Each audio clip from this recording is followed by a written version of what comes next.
Hello and welcome to the On the Slate movie podcast. We are your hosts, Wesley, Jason, and Asher. And on the slate for today, we're going to be deep diving Mel Gibson's The Passion of the Christ, including a discussion about the visual storytelling in the movie, some of the major themes, and also the emotional performances. Let's get into it.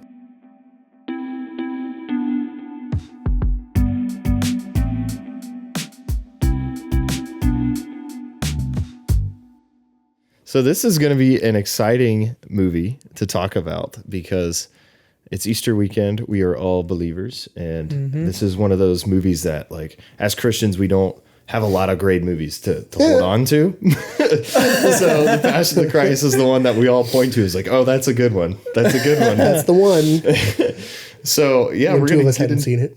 Oh, yeah, true. We hadn't even seen it all the way through until... To be fair, it's not a movie for young kids, and that was when when it came out, when I was like 7 or whatever. Yeah. So understandably, my parents didn't want me to watch this movie after I watched it, but finally watched it in my adulthood, and wow, it's definitely a one heck of a movie. Like, it is a big, like, I don't even know what it's the right word, but it's like a huge, like, presentation from Mel Gibson. What he brings to the table. So we're going to get into all of that. But before we do, we have a special shout out to our very Mr. first Young of the Loop. email. We finally got an email. Yes, I've been begging for it. It may, I know it's email. Nobody does it anymore. But we do. Work. But we do. And this is work. And for those of you who are dreaming don't to be our first emailer, those dreams have sailed. Well, technically, Someone beat you to it. Our first email comes from Instagram saying, "This is your code." Don't share the code. No. Don't share the code. So our first ever non-bot email was from our friend Luke Young. Shout out to Luke. We used to work at Chick-fil-A together. He says, "Hey, my movie suggestions for review that I would like to see you do are Emperor's New Groove." Okay. All right. It's a classic. The Dark Knight. I mean, that's one of the goats. That's one of the film bro goats, right? And then The Princess Bride. The main character's name is Wesley with the T in it, but I still claim him as a Wesley. Yeah. So All those That movies movie- sound really boring. I don't want to review them. Dude, The Princess Bride is such a classic. And in terms of humor, it's got a great sense of humor. Were you joking? Yeah, I was assumed. poking fun at my friend Luke, who can't defend himself because this is recorded weeks before he'll see it. yeah. So No, I love all three of those movies, actually. But yeah, so I think if you really want to, like, see us talk about a movie, let us know. Yeah. I would like to see what others think, how our style of podcast could, like, maybe cater to certain kinds of movies better. So if you guys have any recommendations, let us know. Thank you, Luke, for sending us an email. Thanks, Luke. send more. And we can't promise we'll do the movies, but still feel free to send them in and, like, I mean, I Share your definitely think thoughts. all of those will be in consideration. They're great picks. Emperor's New Groove. We were watching that as a kid. The Dark Knight I've seen like 100 times. I've seen it 99. Got you there. And what was the other one? I already forgot. The Princess Bride. Princess man. Bride. I even commented on it earlier. Inconceivable. Dude, I love that scene. But we're getting ahead of ourselves Okay, here. maybe we will do that. It definitely sparks some good conversation. He's like, I wanted to go off on a tangent. It's okay. Focus, Asher, focus. Do it for the content. Do it for the content. So, yeah, quick overview of the film. So this was released on Ash Wednesday back in 2004. Passion of the Christ, not Princess Bride. I should probably clarify that. So Mel Gibson wrote and directed. There's also another writer who I'll pull up his name. Benedict Fitzgerald. Benedict Fitzgerald. He's probably from England. Is he a proper Catholic? Is he a proper Catholic? We just lost 2 followers. We love the Catholics. Mel Gibson is, yes, a Catholic. And yeah, he just wanted to bring this movie to life of let's have an authentic view of the crucifixion of Jesus and also like the day kind of leading up to it. It was more than just the cross part. Obviously, that was there, but it starts in the Garden of Gethsemane and just follows this whole track of being arrested and then eventually crucified and then resurrecting. So, it's not like an original. I mean, it kind of is an original concept for a movie in a lot of ways. Like, it's a story we've read, and most everybody knows in our culture, like, at least something about this story. But the idea of presenting it in this way, a graphic, violent, and like gritty, but also like very like spiritually entwined too, which we'll talk about in a bit. So, yeah, I was just gonna say I don't recall of another adaptation. Yeah. At least not one that's popular. I'm sure, like, obviously like Jesus being crucified is like a very well adapted thing in a lot of things, but this specific, like his arrest, his torture, that sort of thing. Yeah. I mean, correct me if I'm wrong. I don't know if there's anything out there that adapted it before or since. At least in this manner. You know? Yeah. We've seen other depictions of the cross, right? But, yeah, and you, because like you have your like made for TV adaptations of Bible stories, you know. Those have been around. The Veggie Tales. I don't know if they ever did the crucifixion of Veggie Tales. Our Old Testament stories too. Like a lot of those made for TV stuff is like, we're going to talk about David and Goliath or Jonah and the whale. That's true, but there are some like, you know, more TV adaptations of Jesus along the way as well, in that same boat, I think. Yeah. But this is, I mean, a very bold, ambitious movie. And it's very controversial. I don't think it should be. I mean, I understand why it is, but I will get into that here. I'm interested to hear why it's controversial. Yeah. Well, one of the reasons is because the language they chose to shoot it in. Aramaic? I guess it's not like super controversial, but it still is like something that you haven't seen from like a mainstream like film that it's popular in Western culture, like completely like making it in a different language.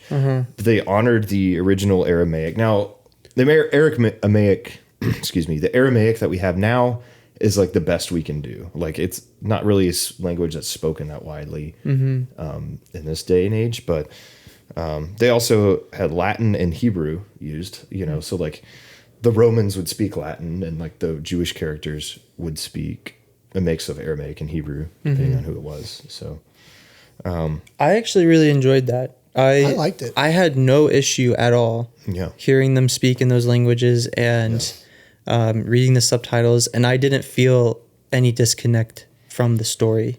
In fact, like I felt more involved in it, and I felt it was more authentic. Because I think as a kid, I saw a scene or two where they were talking in that language and the subtitles were up. And as a kid, I was like, I had to read all this? But now it's like way different. I'm a subtitle champion. Like, even watching stuff in English, I put subtitles on every time. In fact, one of my biggest pet peeves of going to the theaters is there's no subtitles, because a lot of the times I'll just mishear things. Like what a character's saying or character names. And I really like getting a subtitle. It's like, oh, that's how you spell that or say that. But also for like, I really appreciate when directors film things in, you know, in the language it was supposed to be in. So obviously this, you know, they're speaking in Aramaic, which is what Jesus spoke. And what the people at the time spoke. And then the Romans are speaking Latin, which is what they spoke. Yeah. And like I appreciate when other films do it too, like All Quiet on the Western Front, the newer one. That's filmed in German. Because it's about the Germans, right? So, or Godzilla -1 is obviously in Japanese. Yeah. So, or even Belfast, like you brought up a few episodes back. And my point being is like these performances are way more authentic when you're getting it in the language it's meant to be in, right? Yeah. Belfast was English, but it was like... Oh, it was English? Very thick Irish accent. Oh, that's right. That's which made it basically very hard to understand. That's why I said I needed subtitles. When I saw it in theaters, I was like, wow, this is the best movie of the year. But also, like, it would be so much better if I, like, knew everything you were saying. So, anyway, this movie also was financed independently. It was not like a Hollywood movie. It was Icon Productions, which is Mel Gibson's production company. That's awesome. He basically self-financed it, mixed with appealing to like church groups and various, things like that to get this movie made. Nobody wanted to, like, no big studio wanted to finance this. And now I bet once they saw the box office numbers, $610 million worldwide, they're probably like, wow. Oh, shoot, I wish I would have done this, right? But there are some reasons why that we'll get into in a bit. It's a controversial movie in a lot of ways, especially for Hollywood. And not just for the specific reasons that pop off your head, not because it's like a anti-Jesus thing, but I think there's more to it. So yeah, $30-ish million budget estimated, maybe a little bit more. I don't know, but yeah, just crushed it. It was for 20 years the highest grossing R-rated film of all time. Wow. Deadpool and Wolverine came in. But anyway, I think one movie is clearly way better than the other in that scenario. Not that I hate Deadpool and Wolverine, but anyway, this is not a Deadpool Wolverine podcast. But for 20 years held that title. Especially because R-rated films now, I feel like, are not as unapproachable maybe as they were 20 years ago. I think Do you guys agree with that? Yeah, I think people recognize that adults, I guess, will go out and watch things. I don't know. I think like previous generations, even though they're adults, right? It was hard to, like when 1970 Halloween, John Carpenter, like when that movie came out, adults were like, "This is awful. We cannot." Well, actually, I don't even know if Jaws was rated R. I think Jaws was PG-13. It should kind of be rated R, but yeah, maybe not. Yeah, but those are two very good examples of movies that came out. And, if you watch Halloween now, there's like really not that much anything. A lot of the kills are done in shadow, right? It's just the implication of what's happening, right? Mm-hmm. And there is some blood and stuff. But my point being is, like, when that came out in 1970, parents and adults of all kinds, they're like, this is terrible. We can't have this in our theaters. Mm-hmm. So I think now, like, our generation, right? We come up and we're like, we have no problem watching violence, for better or for worse, right? And now it's like, I'm sorry. Well, this movie has, like, Passion of the Christ has a specific, like, I think in terms of the whole rated R genre, I think this sits in a very niche media, like a very niche subgenre within rated R movies because of why it's so graphic. Yeah. Well, and I think when you think rated R, especially today, you probably, I'm losing my voice. You probably envision, like, not necessarily violence, although that's part of it, but you probably also think of, like, maybe things like more like foul language and probably more sexual, like, undertones or overtones in the film, right? Yeah. Like like Deadpool and Wolverine is a great example. It's like, yeah, there's the violence, but also the language is like language, foul. A lot, and the jokes are very inappropriate. Yeah. And that's rated R, right? That's what I imagine when you say rated R. Aside from the violence in Passion of the Christ, I mean, there's no bad language in it, right? Yeah. There's literally nothing else. It's just the, Yeah. So the fact that 20 years ago in a culture where, well, here, I'll back up. So today, it's like every other year we're getting like a really big rated R movie. Like The Substance. We had The Joker grossed over $1 billion worldwide. Yeah. Well, no, maybe not actually. But it grossed a lot of money. Did The Substance make a lot of money? The Substance, popular. I don't know if The Substance made a lot of money, but it was successful in like the awards. Longlegs was successful. Yeah. Like it made money. But not like Passion of the Christ money. And the original Deadpool as well, and the Deadpool 2 were big box office hits. So we're in an age where more and more rated R movies are bigger and bigger in terms of box office returns. I can't think of it on the top of my head. But 20 years ago, that was not the case. Rated R movies it was very difficult to get them big on the public platform. And in some ways it is still like that because, I remember seeing kids get kicked out of Oppenheimer, Well, Oppenheimer's another example of a rated R movie that was really big. However,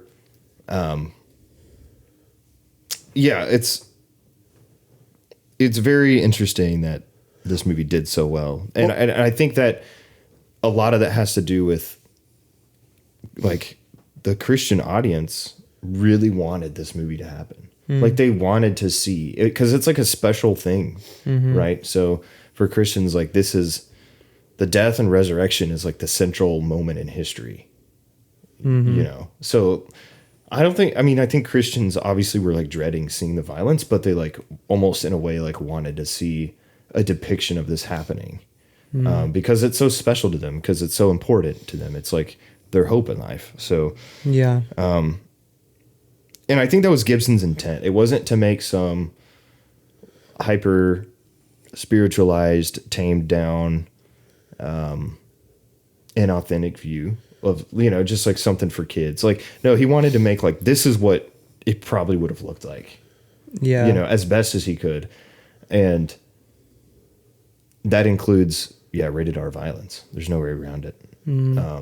So. I mean, Jesus's crucifixion and like what he went through is one of many rated R stories in the Bible, to be honest. The Bible is very, Like go to Judges and come back. Literally any book. Like just pick a book. You know, the stuff that even Paul has to say in his letters is like, hey, Titus is pretty clean. Yeah, but like, okay, you got one. Yeah, it's just, and it's like the Bible is like, it's a historical document in a lot of ways, right? Like it documents like things that actually happened. And I mean, one of the reviews that I read some reviews like preparing for the podcast, and Roger Ebert said, this is about, like, he gave it 4 out of 4 stars, you know, it's the highest praise that he could give. And he said, this is about the central moment in Christian, like in a religion's history, like take it or leave it. Like that's what this movie is supposed to be. Yeah. So for what it is, I think Mel Gibson was spot on. Like what it was trying to be. I don't think it was trying to be a sermon. Yeah, it wasn't trying to be preachy. It wasn't trying to be like, oh, I hate everybody that's not a Christian. No, it was just like, this is what happened. Yeah. I mean, it's almost, it's not shot or presented like a documentary, but you can very well treat it as one, because it really is just a nearly one-to-one, with few exceptions and few scenes out here, of a depiction of, like you said, from Jesus' time in the Garden of Gethsemane to getting arrested there, all the way up until his crucifixion and burial. Yeah. And resurrection, which they show very briefly at the very end. So it's like you can't, like, this is covering historical facts, right? Yeah. Regardless of what you believe about who Jesus Christ was, this is just exactly what happened, and it's not disputed. Yeah, we have a lot of evidence that the New Testament Gospels are reliable. So even if you're a skeptic, it's like the best explanation. Even if there's no like alternate explanation to these things other than conjecture and theory. Yeah. Even if you're a skeptic, you can at least rely on the fact that Jesus was indeed tortured and hung on a cross. Yes. So, and that's just Gibson's intent, right? This podcast isn't about like trying to convince you of the reliability of the New Testament. Maybe it should be. I don't know. But yeah, I think that was just the heart behind it. So, but we mentioned like huge box office, but we also mentioned like controversy behind it and like why major studios didn't want to set it up. And first of all, the violence was very heavy. This movie was banned in a lot of countries. I don't doubt it. A lot of like Islamic countries who either were like, we don't like to depict prophets, like, because they think Jesus is prophet, or just like it contradicts that teaching. So a lot of like Islamic countries were banning it. There were some countries that was like, okay, like the Philippines, I think, only let Christians watch it because like the Christian leaders were like very vocal, like, no, you need to let us see this movie. Like, okay, you can, but only the Christians are allowed to watch it. They only gave it to churches, I imagine. Yes. I was about to say, like, can you just walk up to a ticket booth like, I'm a Christian? The way you presented it at first sounded weird. I was like, is the government like... it was like... The government was like going to ban it outright, and the churches were like, we really want to see this. So... Okay.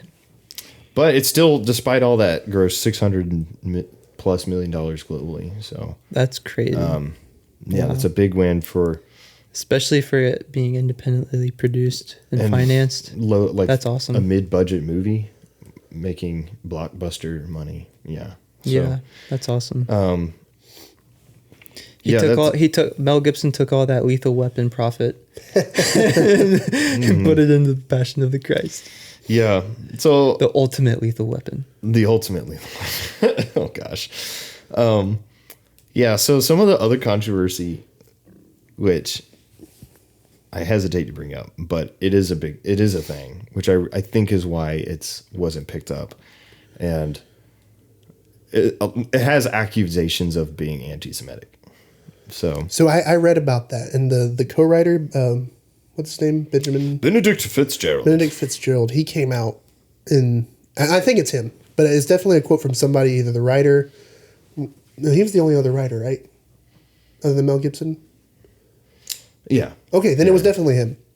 Where it just came out as like, no, like, I mean, that's just what happened. And also, in the movie, you see multiple Pharisees disagreeing with the situation going on, right? So it's, which I don't think is necessarily in the Bible, but they go out of their way to depict this realism. Like, not everybody was going to be on board with just killing this guy just because. Yeah. You know, I do also, like, I'm not Jewish, so like, I'm not trying to be insensitive to people who are, but based off of my viewing, it didn't seem like it was anti-Semitic. So I like what you were saying. Also, like, I mean, there were also Jews that were like viewed in a positive light. It just seemed like the biblical story. Like, I've read the Gospels many times in my life, and I was like, yeah, there are some little artistic freedoms, but I don't think it's not like a Jewish hit piece or anything. Like, this is, the apostles are Jewish, you know, like Jesus was Jewish. So, yeah. So, like, I think almost verbatim, the writer said, you know, we're telling a story about a Jewish man. Jesus was a Jewish man. Yeah. Right. Like, so, we worship a Jewish man. The idea that it was, he's like, the idea that this is anti-Semitic is ridiculous or something like that. I don't want to butcher his words, but that's kind of what he said. Yeah. I don't want to say it's ridiculous because I don't have that perspective. So that's not me saying that. That's the writer, Benedict. But that was just a factor in like why it was controversial. I don't think that was a huge factor though, ultimately, because how popular the movie is still today. Yeah. So that was, and like Mel Gibson did a couple years later get arrested and actually did say anti-Semitic things. That doesn't help. That doesn't help anything at all. So Mel Gibson himself, maybe he is anti-Semitic. Why was he arrested? It was a DUI. Oh, and, I mean, if you're under the influence, you might say some crazy things. True. Well, yeah, he may or may not have had these opinions while sober too, though. True. That's a good point.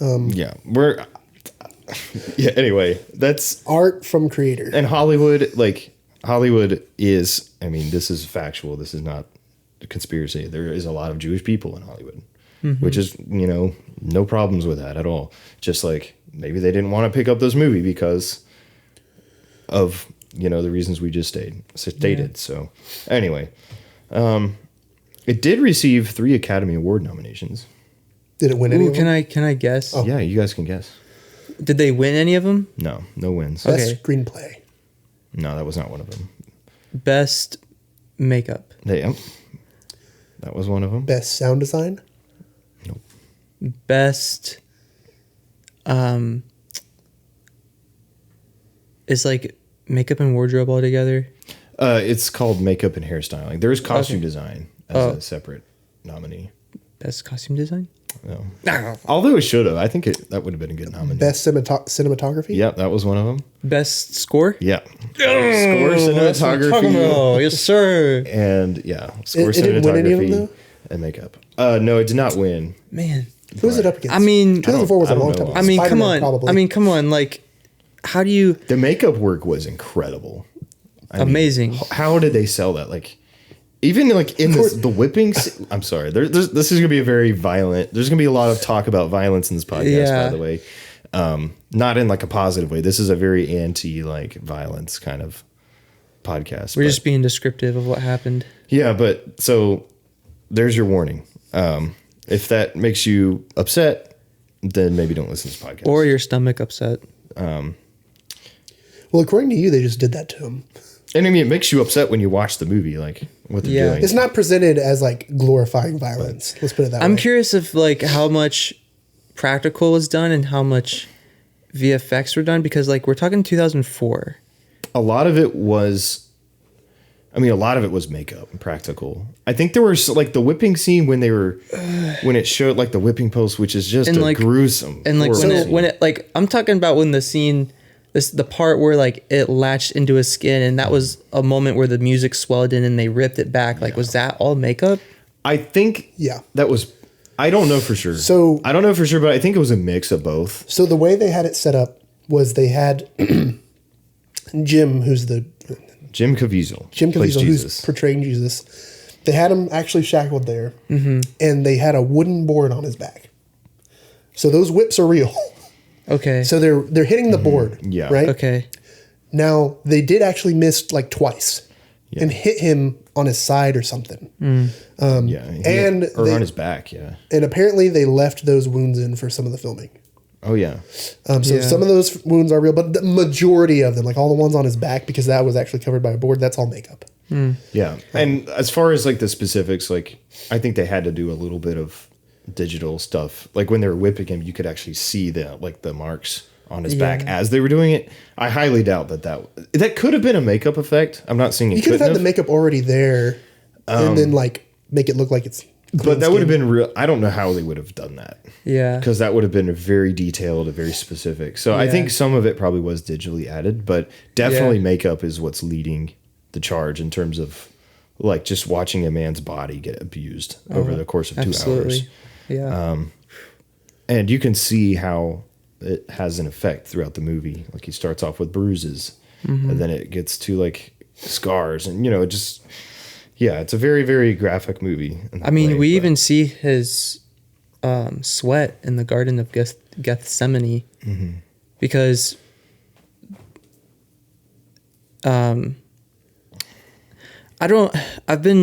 this is like a side note just of like actual biblical accuracy, but I'm still wondering, like when it says he was praying so hard and he was in this moment so much, he was in so much, like it was just such an intense moment for Jesus in the garden that his sweat was running like blood or he was actually sweating blood. Do you guys know if it's one or the other? Because in the movie it looked like some of the sweat was actually like blood. Yeah, I think because of that stress. I don't remember in the movie but the Bible does say like he was sweating blood. Okay. Because that's what it looked like in the movie. Like there was a moment in the moonlight, you could see his sweat was very dark. Yeah, maybe that was in color. I didn't even think about that watching it, but yeah, you could be right. Yeah, so the makeup, incredible. Even towards the end, what they were doing. And even for some of the more demonic influenced makeup. Which, we didn't even talk about Satan's role in the movie as well. And I know we were talking about this being a realistic portrayal. Some people might not believe in like demons and Satan and stuff. But like the Christian faith would believe in that. So like we do believe in that kind of demonic portrayal. And I thought that was a really, really crucial part of the movie, including Satan's role in it and just how it connected it to the spiritual world. And not just the physical reality, and really just goes to show like really what Jesus was going through, not just the physical abuse, but the temptation, like in the garden, which Satan's role in the Garden of Gethsemane, I'm not really sure if that's like from the Bible. That might just be artistic liberty. Yeah. But the whole point of it is like Jesus, like even praying in the Garden of Gethsemane, like take this. What has he said? Take this cup from me. This cup, like meaning the suffering. And like Satan, I guess, is there like trying to tempt him, like to not do this, right? Because it means his own defeat. So anyway, makeup really great. It looks great on the character of Satan, who's kind of like this androgynous, like like figure with a really pale face, like hood on. Maggots crawling in their nose. Yeah. So, it was so subtle too. I was just like, And that was just the beginning. Yeah, I know. Like, what a way to set the tone, you know? Yeah. And my gosh. But the musical score by John Debney, that was really impactful. Also wrote the score to Elf, by the way. No There's way. like an Elf reference every episode. I think so. Wait, let me just fact check Dude, that. just like replace the Passion of the Christ score with the Elf score. That would be. That'd be interesting. Oh my to say the gosh. least. Interesting. I thought it was a great score. I mean, I watched it once, so I don't remember like all the details, but I remember it was it felt like it was always in motion.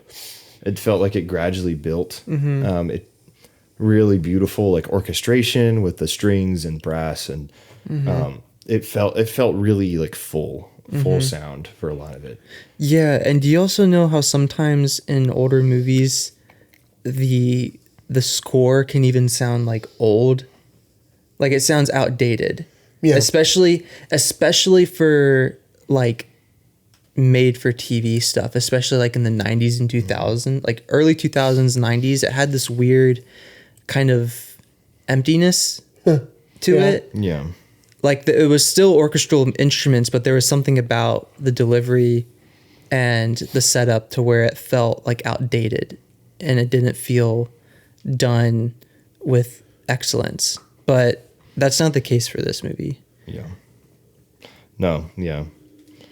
It's really, really good score. And like you mentioned earlier with the cinematography nomination, we'll talk about visual storytelling here in a minute, but that's going to be a key part of that discussion for sure. But yeah, I just want to talk first about just some of these performances in the movie. It's not a dialogue heavy movie at all. Very little in terms of like line acting. So that is an interesting choice for a movie, right? Usually the screenplay is what's driving the story, like what people are saying is, but that's really not what's driving the story at all. It's like this kind of unspoken journey that you already know what's going to happen.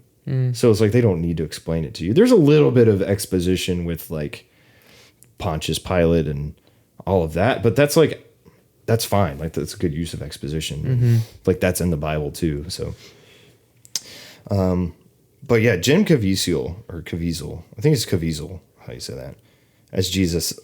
Like this is one of the all-time great like physical acting performances I think you'll ever see. It's not about his lines, it's about how he sold this, how he endured. He went through a lot of pain and hardship. Some of the things he went through, like you mentioned earlier, with the whip, he got whipped twice in the back. Yeah. Left like a foot-long scar. He had a shoulder separation carrying the cross. They kept it in the movie. It fell on top of him, and I guess it just completely... Well, it also blew out his shoulder. made him bleed in the mouth too. So some of the scenes around that part of the movie where he's like got blood in his mouth, that's his actual blood that they kept. And he said in interviews that he had hypothermia on set, that he had to be like revived or something. That's crazy. And also like he got struck by lightning twice. Yeah, which That's caused insane. him to have permanent heart surgeries. No, well, all surgeries are permanent, but Yeah, I know. it caused him to have heart surgeries that affect him to this day. Like, holy cow. There's like what he had to go through. Was he struck on set? Like during recording, or was like when they were on set for the Sermon on the Mount scene. Yeah, which is just like a really short scene in the movie. Yeah, and it's one of the last things they do, too. And I read it's one of the last filming things that they did. Yeah, and I think also when he's on the Calvary Hill too, I think he got zapped. Wow. But yeah, I mean that's insane. I mean that's like Leo DiCaprio in The Revenant, like. That's what that reminds me of. Just like an insane physical commitment to this role. Where it's like, yes, you have a lot of makeup on. So it's like he wasn't actually getting tortured and abused, but in a lot of ways he was.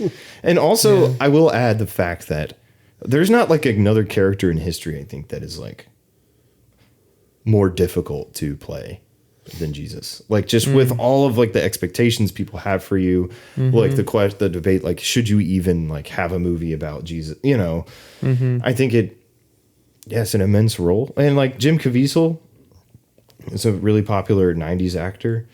And like, as an actor, I think that this is his like career best. I don't think he's like the greatest actor in the world, to be honest, but I do think this role, like if I had to like give you like my top 5 best performances all time, I might consider putting him there because because he like gives a really passionate emotional monologue. Well, in a way he kind of does. But yeah. Just like the physical commitment to the role, I think should be equally as important as just like saying lines in an effective way. I mean, we look at. Go ahead, Jason. I'll say mine after you. Yeah, I was going to just talk about like his facial expressions throughout the entire film. Like, there's a ton of scenes of him looking at other characters without saying anything. But it says everything. Yeah. There's like him when the gentleman is helping him carry the cross down the street.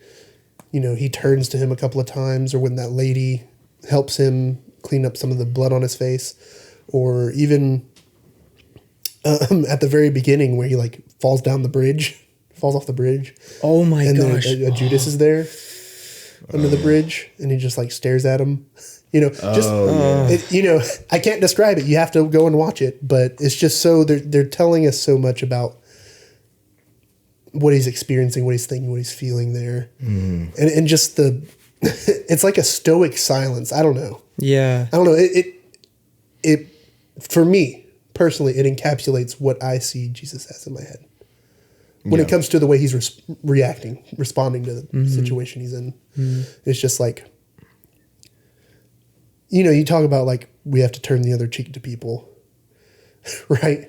You know, I'll retaliate over small things, and this guy's getting whipped and punched and beaten, forced to wear, you know, a crown of thorns to mock him, and he doesn't fight him, you know. I don't know. It's really powerful stuff. That performance is just really powerful stuff. Like, it's one thing to read it in the Bible, but another thing to, I think, watch it. Yeah. And like how he delivers these like really classic Bible verses lines. Like, forgive them. They don't know what they're doing. Just like him basically like almost vomiting out those words. Like he barely gets them out of his mouth. Yeah. But like says something so profound and like merciful. Yeah. That's crazy to me. But yeah, what were you going to say, Ashley? Well, before that, you know, like we read the story in the Bible, and when we read it, like we might just read it as we're reading, you know, anything else. Like as we're talking right now, that might be how we read it. But then like seeing them portray these words being spoken in such an agonizing way, I think brings a lot of reality to what we already know about the story, you know? Yeah. But just going back to what you were saying about Jim's physical performance and physical performance being as much of a crucial part as, you know, script delivery and everything else in an actor's performance, like cinema as a whole started without sound. So a lot of it was mostly reliant on actors as actors. I guess plural of actors is actors. Okay. So like a lot of it was reliant on the actors' physical performance, you know, because they didn't have sound yet for all the silent films and stuff. So, you know, I think it's right there. You know? Yeah, for sure. Really, really great performance from Jim Caviezel. And there's also a few other performances, like supporting performances, that I think are worth mentioning. Maya Morgenstern, who played Mary, Jesus' mother, has a lot of barely any lines in the movie, but is in like every scene, and it's like really just like the stoic, like emotionally restrained, but you could just tell like the grief that she's experiencing. But like she knows, right? Because like the angel told her like what would happen, and Jesus, you know, like before Jesus was born, like the angel told her, like, this is the Messiah. Yeah, and just seeing her in that movie, and this is, I mean, Mel Gibson is a Catholic, and you know we're not Catholic, so we don't have like that same kind of connection to Mary. as maybe Mel Gibson would, but it's still like we still like love and respect Mary, right? Like, I mean, one of the hardest scenes for me to watch was her running to Jesus from the alley. Yeah. That made me that was one of like 2 scenes that made me like tear up. Yeah. It was just really hard to watch. That scene where she like doesn't want to go up and see anymore. Yeah. But she realizes like, no, I have to, like, this is my son. Yeah. Like, and I care for him.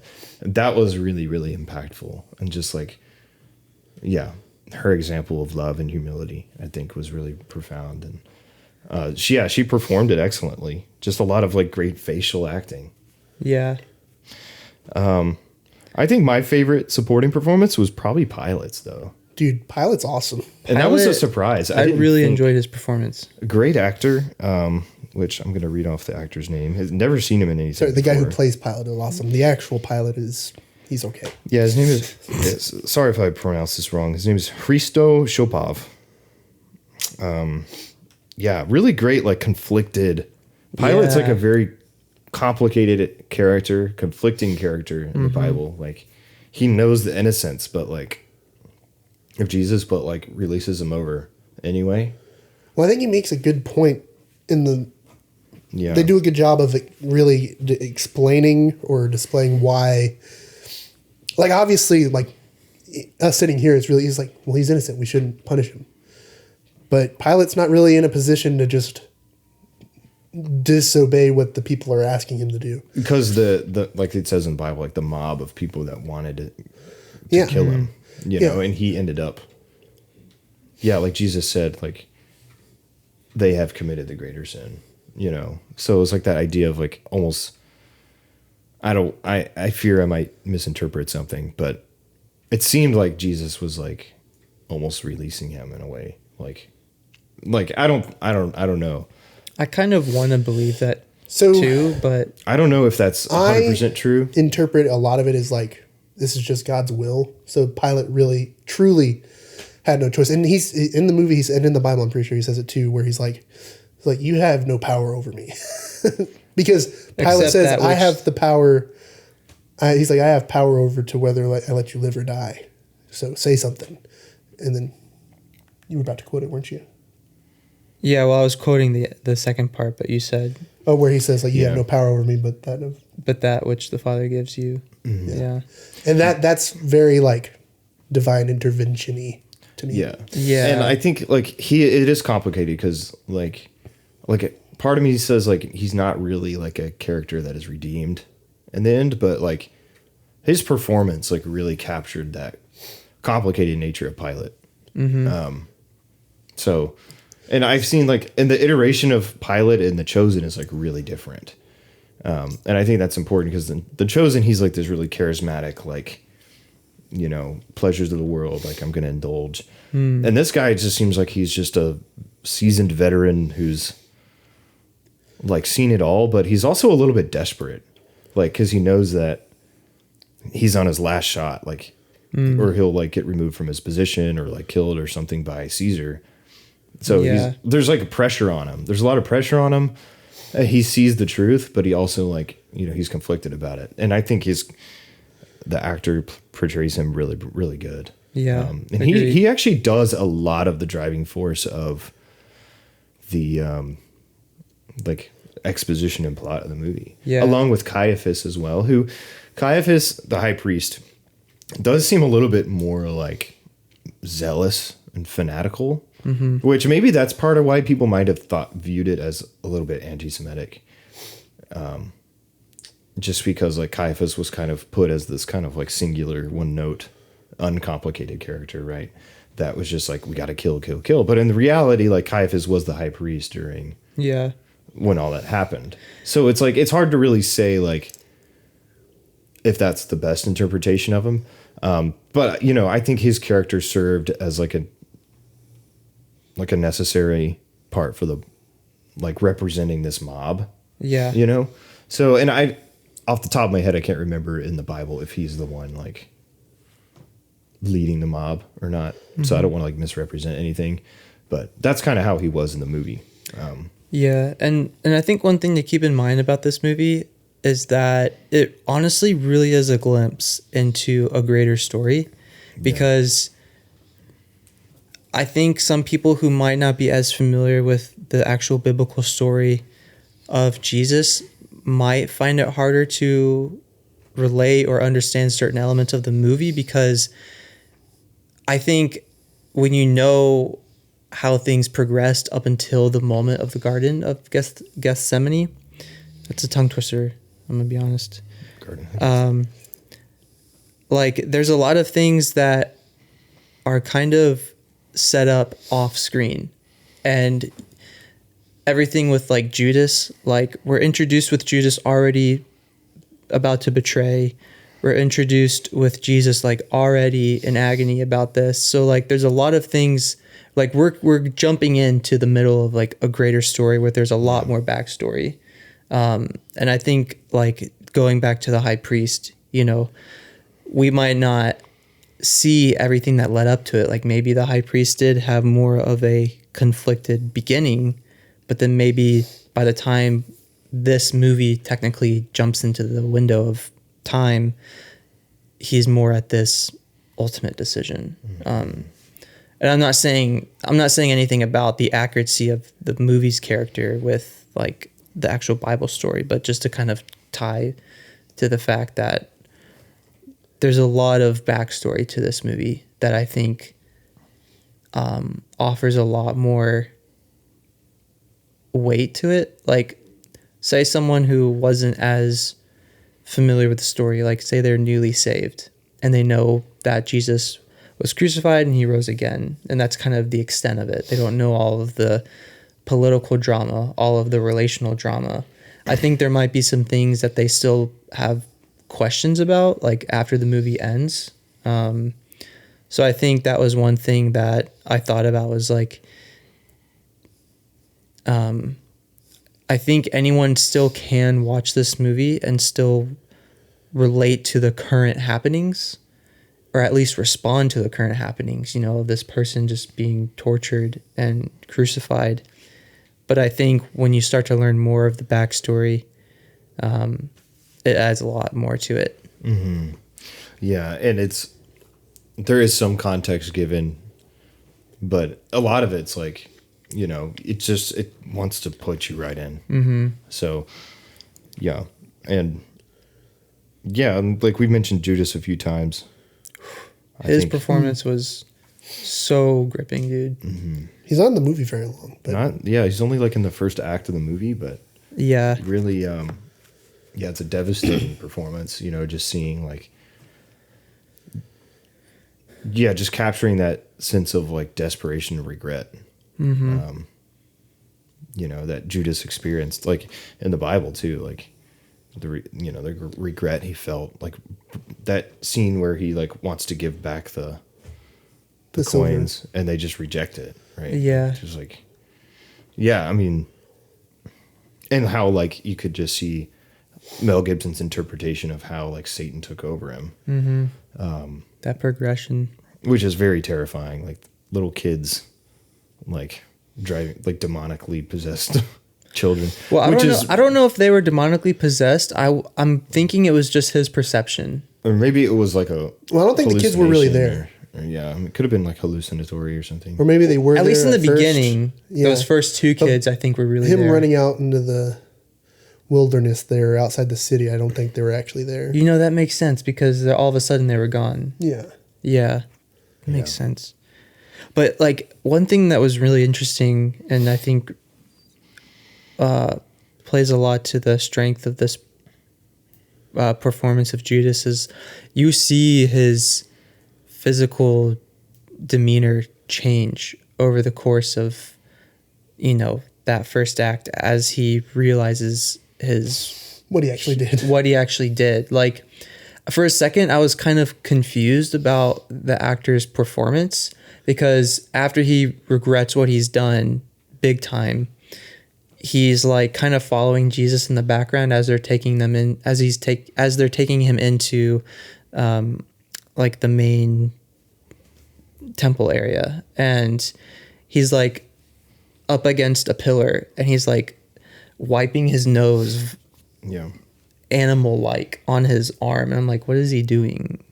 and I didn't quite understand that, but you kind of see he's just outside of himself, and like that regret and that I don't even know what else to call it, but like you could just tell his decline and like Satan overtaking him. Yeah, that's like was essentially what's happening, and it's just a devastating performance, but really nailed it. Who also, that guy on set converted to Catholicism, by the way, Luca Leonello. He played Judas. Mm-hmm. A lot of Italian actors. It was all shot in Rome and everything. So, anyway, Catholic influence on the movie, shooting it in Rome. There you go. But honestly, yes, there is Catholic influence, but it's not like so much so that like Protestants can't watch it. It's like very subtle and like you probably won't even notice. Yeah. So we'll talk. And I think the best thing about that is it actually impacts the visual storytelling a lot, which we'll talk about. Any other side characters? I mean, there's John and Peter, and James is also in it at the beginning as well. Yeah, Peter, he's only there. I think the last time we see him is when he denies Jesus and runs away. Yeah. That was a really good performance, though. Agreed. That was, I mentioned there was 2 times I teared up. That was the first, and I guess technically second. Yeah, just the sheer his performance right there grief. As he's like trying to get away from the crowd, and they're like, "Oh, you're with him," and he's like terrified of, I guess, getting mobbed too, like Jesus is. Yeah. That he's denying him. He's like, I wasn't with him. I'm not a disciple. I was never walking with him. I don't even know who that guy is. And you can see it on his face, like when he falls down and he has the little flashback to when at the Last Supper. And just, I don't know, when you talk about like everybody, the facial performances, he tears up. He's like, it's just grief, and he realizes what he's done. Like he just in the moment when it matters, he was like he collapsed, I guess, and that hurt because I was like, man, that's me. But it's also really powerful, Again, like you said, this is a part of a grander narrative. Peter goes on to, like, that moment, I think, kind of defines who he is going forward in the Bible, as like, one of the main church leaders in the, the very earliest of the early church. So Peter also a great character, and John too. Just like I think he maybe had one line in the whole movie. I mean, he's kind of there. He is like encouraging Mary, I guess, or he's like supporting her. He's trying to be like a strength and like a pillar for the 2 ladies. Yeah. And he's there the whole time, which is accurate according to the Gospel of John, right? He's there at the resurrection or at the crucifixion. So the actress who played Satan is pretty good. Yeah, just like really good at making you creeped out and terrified. Was it a lady who played Satan? Mm-hmm. Okay. Yeah. So, and that character is very interesting because I really like the line where Satan says, like, you really think you can like bear all the wrath of man. Like that was like one of the best lines. Like, because Jesus was like being tempted by Satan. Like Satan was literally trying to lie to Jesus. Like, you can't actually do what you're about to do, but like Satan is done for if Jesus goes through with this, right? And trying all of his last attempts. I like how in the garden Jesus doesn't acknowledge Satan at all until he drops a snake or whatever. And if you've read Genesis, and I guess it's also in Revelation, he crushes the snake's head with his heel. Oh, he does that in the garden. Yeah. Like with that snake. So, which I wonder if that snake was actually like crushed. I mean, maybe. Yeah. There's like a little sentence in the end credits. No snakes were harmed in the making of this film. Yeah, true. That was funny.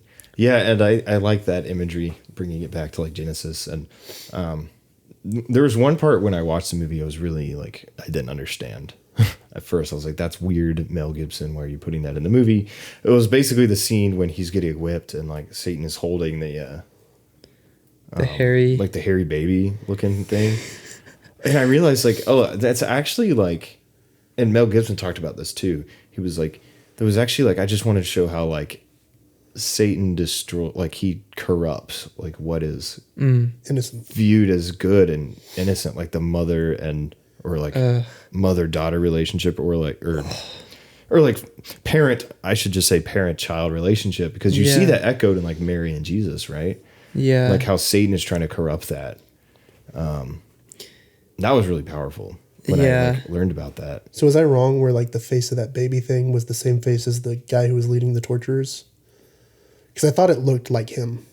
And Satan with the baby thing is standing behind him during that scene. I don't know if that's wrong. I mean, I don't know. Either way, it was creepy even before they showed the face of the baby. Like the baby was caressing Satan's face like a child would a mom's face, and like the disgusting contrast, like what you're saying, Wesley, is just yeah, and that is like Mel Gibson's imagination, right? Like that wasn't documented in the scriptures, but I do think it's good for like thematic storytelling for like 2-hour movie, you know? Yeah. And I think it only aids in like what the movie's trying to say. And I don't think it's unreasonable to say like Satan probably was present during these events. Yeah, I mean, because like, as a Christian, I believe... Oh, no, he 100% was because of Judas, it says it. Yeah. You know, I like genuinely do believe there was a significant spiritual battle going on. Oh, 100%. Like there had to be, right? Like the Bible says our war is not with flesh and blood. It's against like powers and principalities. Yeah. And, you know, things that you can't see necessarily. So, yeah, just think like the real battle wasn't between whip and flesh. Like the real battle was going on in the hearts and souls. For our souls. You know, and that's crazy. And Jesus endured the suffering of both of that. Yeah, so I think that's really good filmmaking. And the whole like introducing the demonic elements of it, I think really helped tie the movie together and make it not just a torture vest. Like this is like actually big part of the reality, and made it and connected it spiritually. Yeah, and I think it's a really good like I personally believe like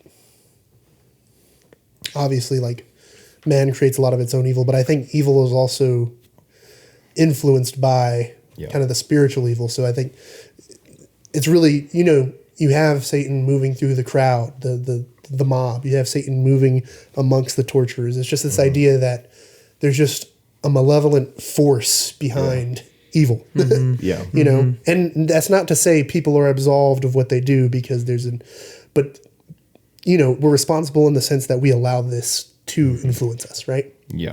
And I think this does a really good job of conveying that. Like Satan themselves are not, they're not doing anything. You know, the most action they took is they dropped a snake on the ground.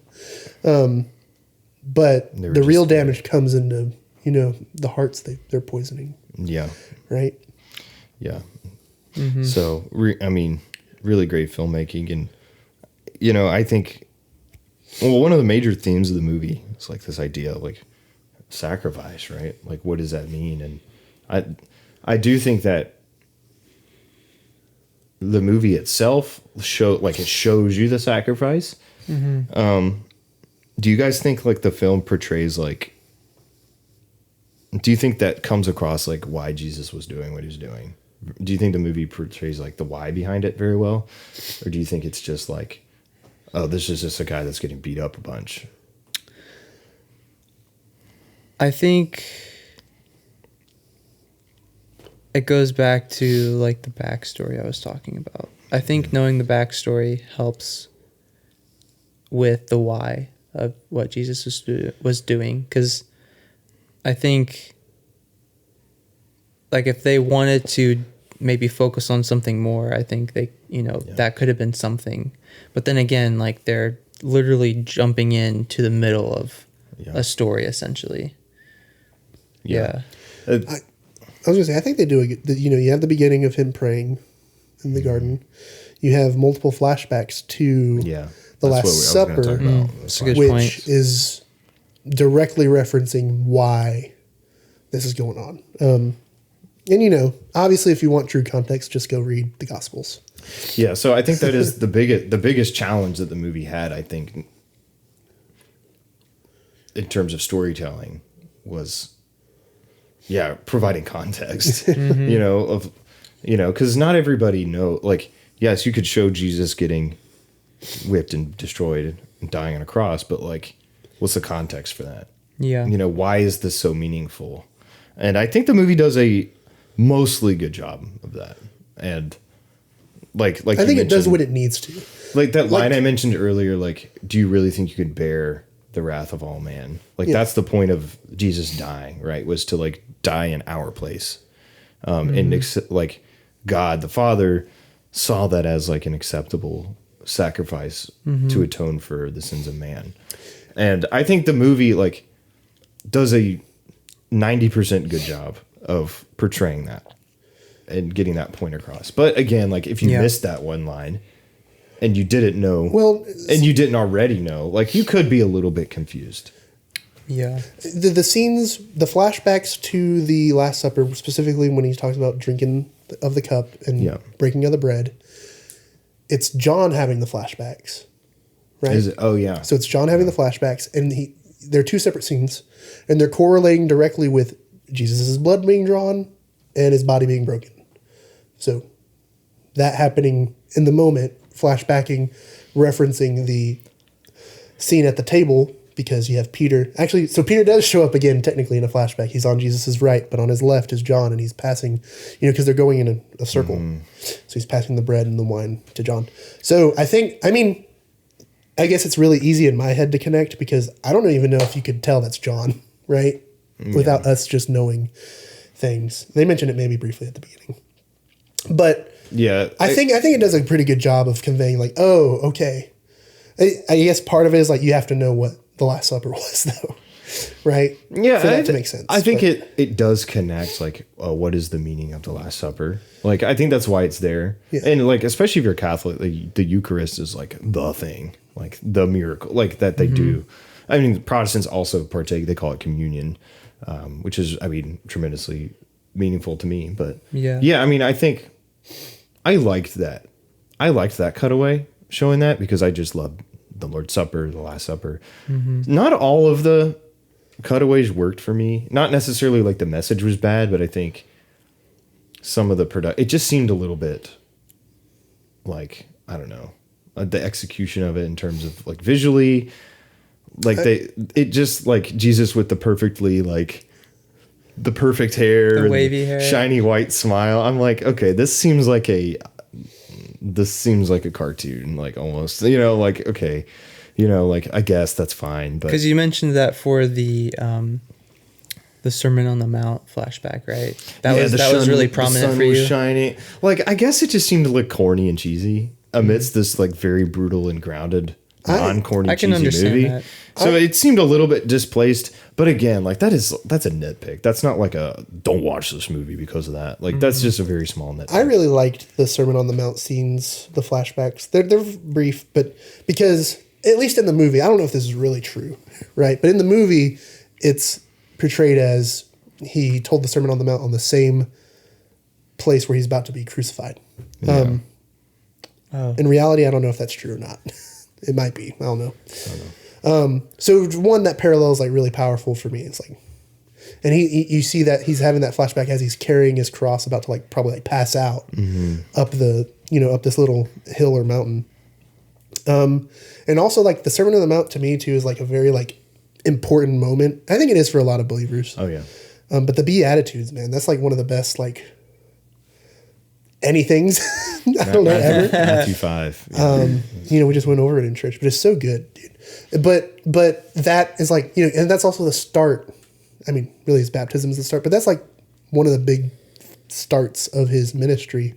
So flashing back to that, it's like, this is where it was and this is where I am now.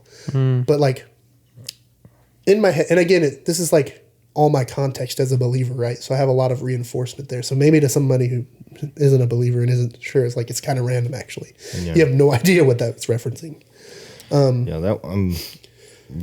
But it's just, to me, I get it. It's a little corny, but like, I don't know, like when I imagine Jesus preaching on the mountain there, it is sunny and bright, like to me, the Holy Spirit's upon him, right? was he actually like probably super clean and his clothes were clean and his teeth were well brushed? Well, probably not. Well brushed teeth. Right? Probably and not. also like he flossed before he Jim went up Caviezel also being like just a white American guy playing a Middle Eastern man. It's also like, okay, that took me out of it a little bit, but I understand that too. But it also like, I don't want to like discount like again, like the great performance he gave. But yeah, it's just like, especially in that cutaway scene, I noticed like, okay, this is a movie. Like this isn't, you know. Yeah, but, I get that. I'm wondering if this movie, so like, you know, we're kind of talking about context, and for the believer who understands the biblical stories, it makes sense when you watch it and you understand the backstory, the context. But I'm wondering for those not as familiar, if they were intentional about this actually being more of an invitation to learn more. Mm-hmm. Whether or not they were believers, like, hey, now that we emotionally have you, because we probably just took all your tears after watching this 2-hour film, like now that you're so emotionally invested, you know, this is an invitation to learn more about like why this happened. So I'm wondering if like Mel Gibson and all the other filmmakers had that in mind for a movie like this. I honestly don't think so. Now, I think everybody should watch it. I think it's a good movie regardless of what you believe. But I do think like maximum appreciate, like this is, I think this is very clearly made for believers. Yeah, agreed. Like there's just, like we keep touching on it, there's just a lot more to appreciate as someone who already believes. And I'm not saying you can't get that same satisfaction as someone who doesn't.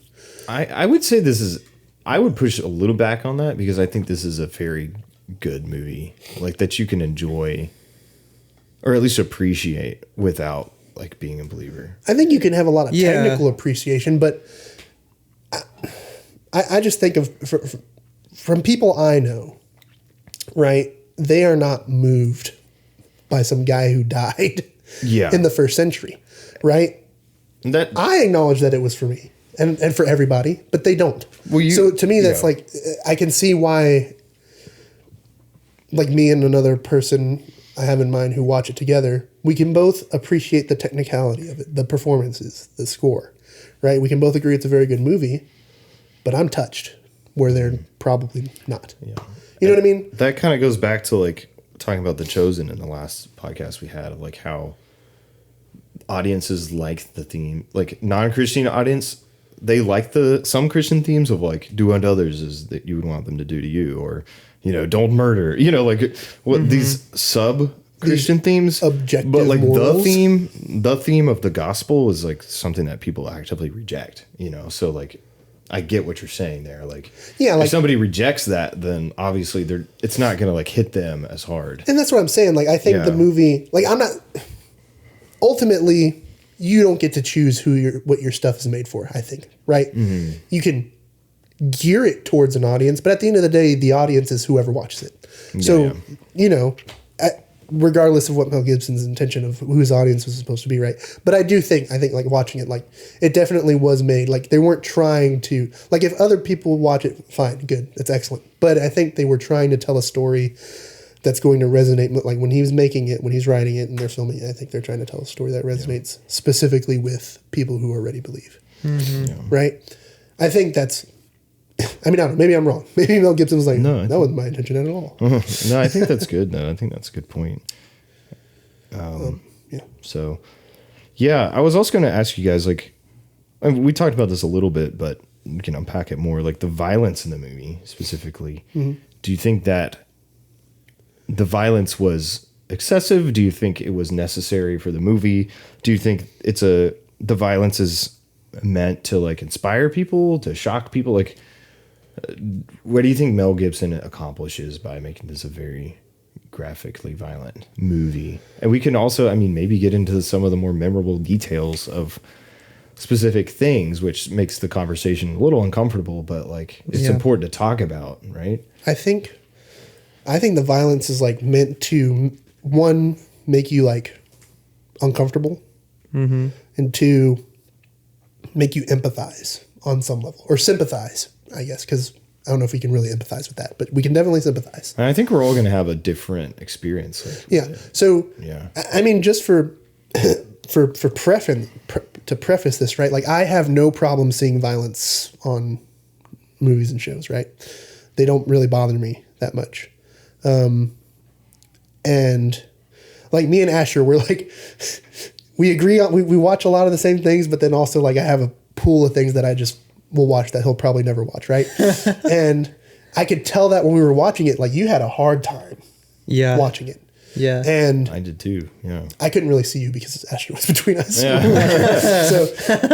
but my point being is like, I'm always between like, you two. I wasn't maybe physically reacting as much, but I felt super uncomfortable watching that.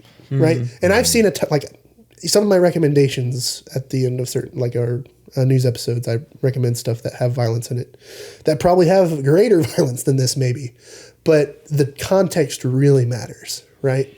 Yeah. There's a difference between violence for violence sake and intentionally like there's a really good I have a hard time. I just had a really hard time watching one, just somebody be tortured, but two, somebody that I deeply care about.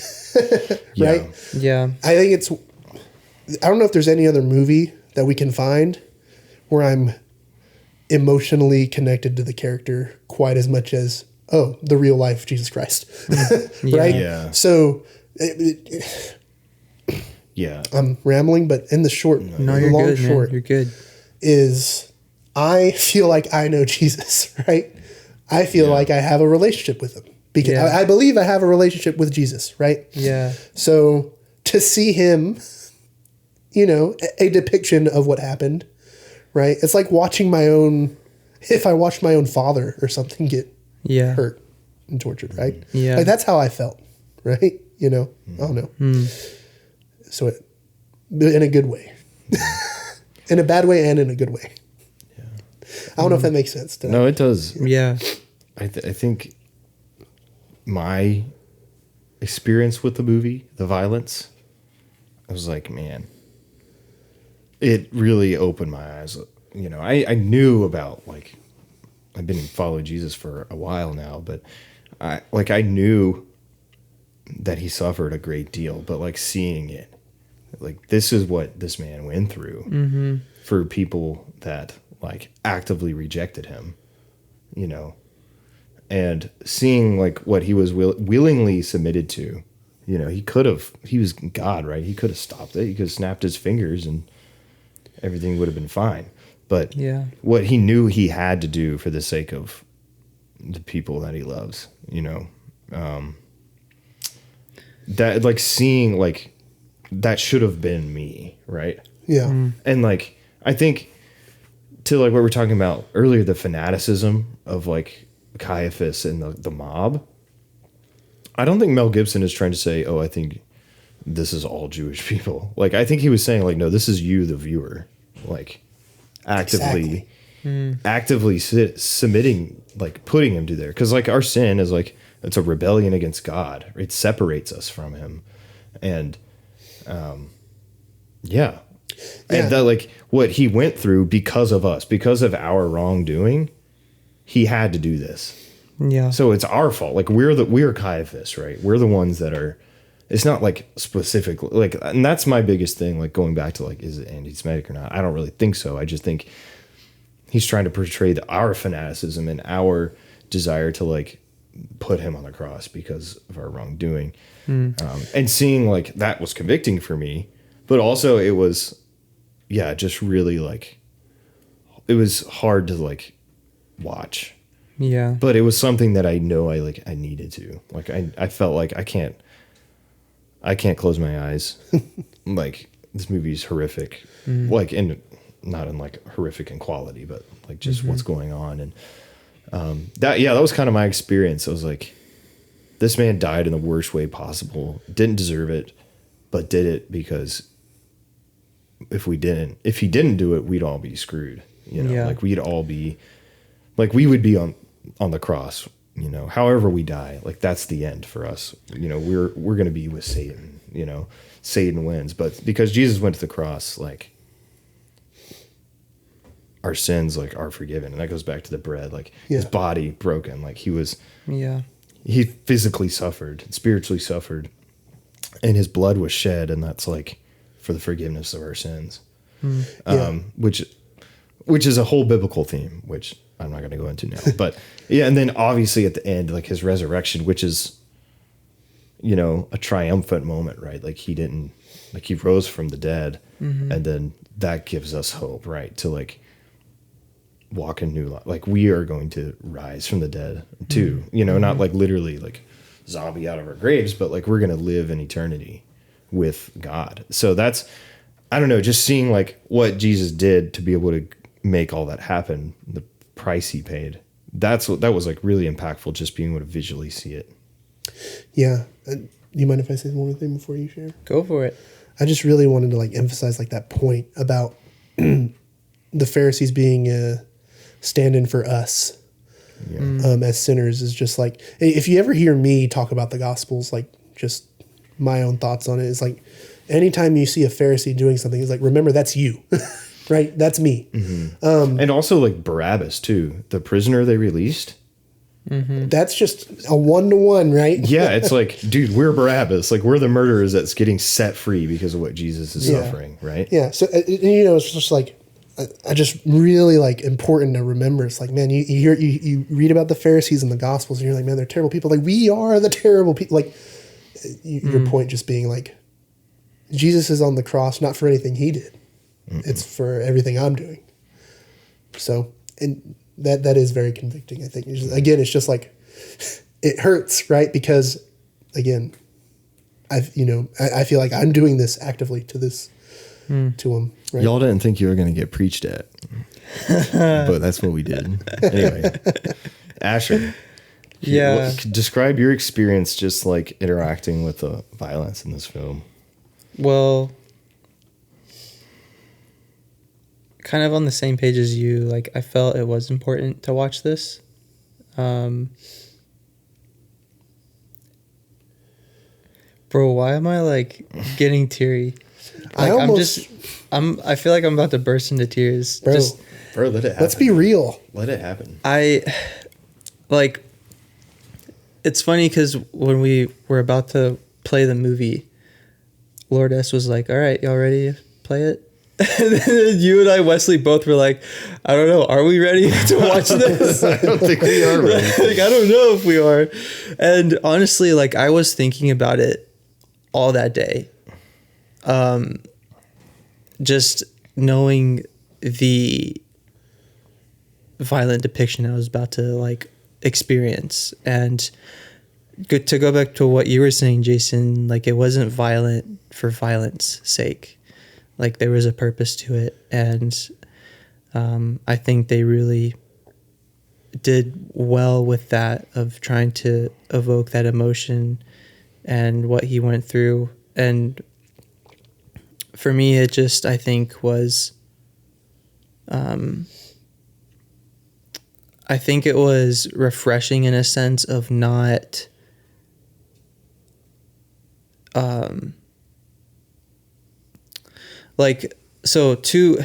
let me say this first. So not the Easter that this is coming out on, but the previous Easter, this one of the sermons that our church was speaking on, like they went into detail, like what Jesus suffered, like what the whippings actually were like, how his body really was. It wasn't just some passing, event. Like it was gruesome and horrible for someone to go through physically. And that, just hearing the description of that wrecked me.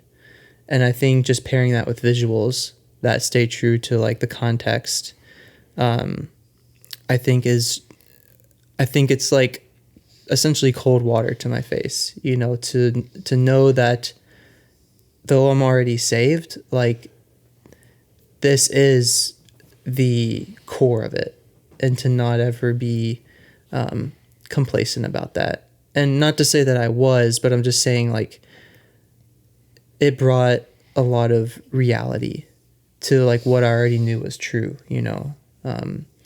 and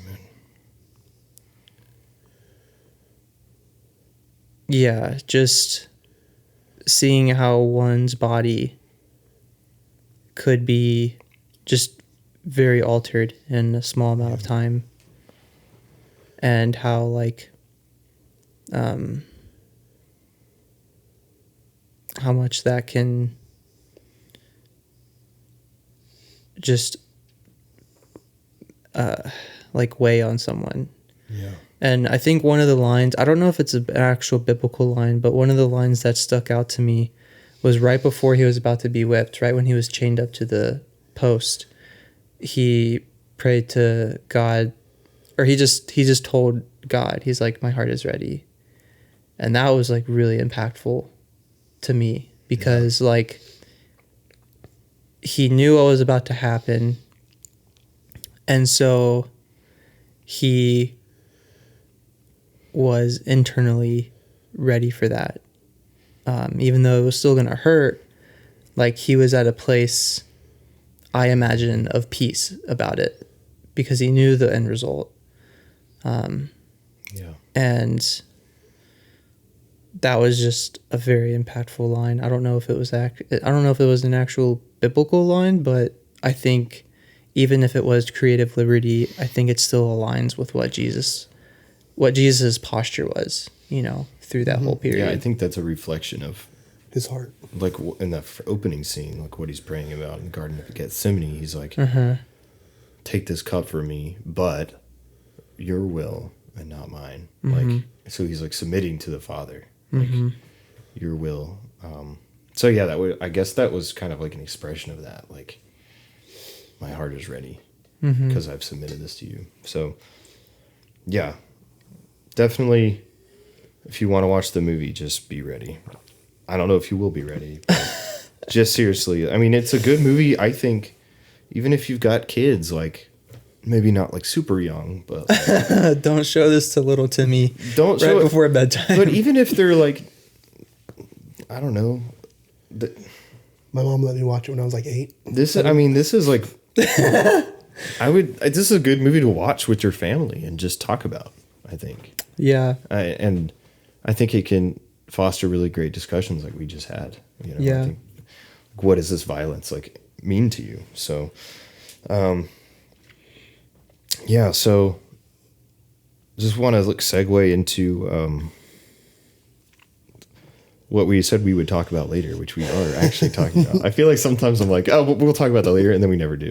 But this time, I think you're actually pretty good about that, though. Thanks, Asher. Yeah, Thank no you. problem. Jason, he doesn't think so. Anyway, so the visual storytelling, the cinematography, we've already talked about the makeup a little bit and like how that affected.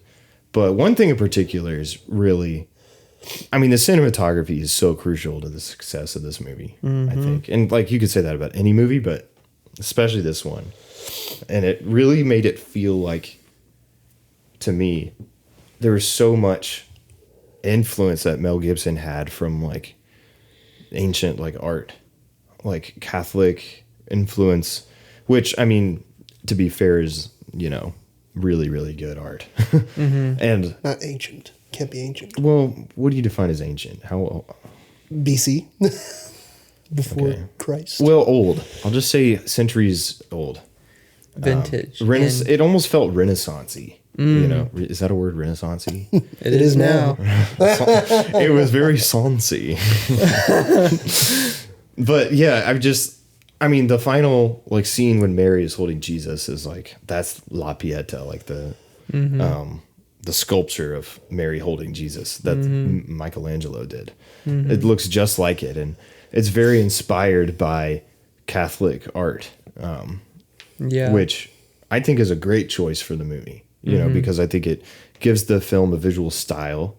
I love portrait-like cinematography, painting-like cinematography, or I guess sculpture in some cases. But just, being inspired by something so clear. But not all like ripping it off, because, this is a different medium. And that was really, really, it was a feast for the eyes in a lot of scene. Direction, like the blocking in scenes, giving that portrait-like style. The Garden of Gethsemane scene with a slow-moving camera, like a walking camera. Yeah. And like this really dreary-looking bluish dark scene, which really contrasts with the rest of the movie, I think. Especially with the Last Supper. Yeah. It was just very... That scene in particular, I think, was one of the most beautifully shot scenes I've seen in a long time. And also it's like really hard to film at night and like get good lighting, and I don't know exactly how they did it, but are you okay, Jason? No, I got a cramp. You got a cramp? No. I was trying to keep it together, but I noticed something was going on over here. I didn't want to interrupt you, but I'm like cramping up. We'll be back after the break. And we're back. So don't worry about what just happened. It's all good. I freaked out. We were talking about the visual storytelling. So yeah, I think I said my piece pretty much. I think I made my point. We'll see in the playback, but if I completed my thought. But yeah, you'll see me like tweaking. Yeah, Jason was tweaking good. for a second. That's the past. This is the now. I really enjoyed, so the cinematography that stood out to me were the beginning scene, the Garden of Gethsemane. Oh, I gotta get that down. The Garden of G. And then the Last Supper flashback. So both, the Last Supper, like from a cinematographer standpoint, if you want to look at a good source to study for soft lighting, like study the Last Supper scene, because that scene is just blasted with a bunch of warm, soft light, and it looks so good on every person at the Last Supper. You know, like that warm light just wraps around Jesus's face as he's delivering his lines.